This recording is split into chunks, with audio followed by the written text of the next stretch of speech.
ঘেরাও করে রেখেছিল, কোনো মানুষের প্রবেশ করতে দিচ্ছিল না, কোনো ধরনের সন্দেহভাজন গতিবিধি দেখলে তারা আটকিয়ে দিচ্ছিল। এরই ফাঁকে কিন্তু চাংখারপুলে আমরা দেখিয়েছি যে আন্দোলনকারীদের সাথে পুলিশের ধাওয়া পাল্টা ধাওয়ার ঘটনা ঘটে। সেখানে সাউন্ড গ্রেনেড সহ পুলিশ তাদেরকে ছত্রভঙ্গ করতে নানা ধরনের কৌশল অবলম্বন করে। তবে আমরা দেখলাম যে দুপুরে 1টার পর থেকে একেবারে আন্দোলনকারীদের জোয়ারে পরিণত হয়েছে শাহবাগ। রাজধানী শাহবাগের আশপাশের যে ওভারব্রিজের ছাদ এবং এখানে একটি মনোগ্রাম রয়েছে, সেটির ছাদে এবং জাদুঘরের আশপাশে প্রত্যেকটি সড়কে কিন্তু মানুষের অবস্থান এবং এখানে সেনাবাহিনী প্রচুর উপস্থিতি।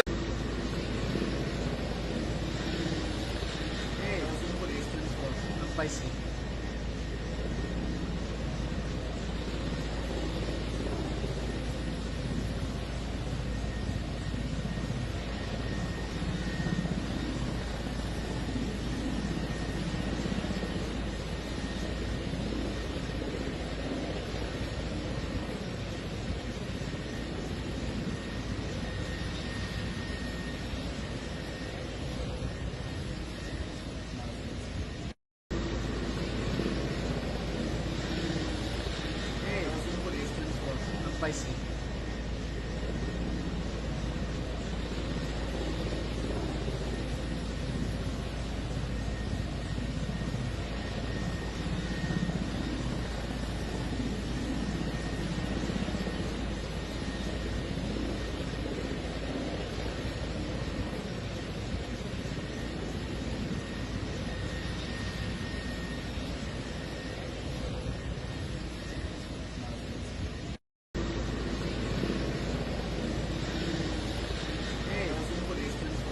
পাইছি।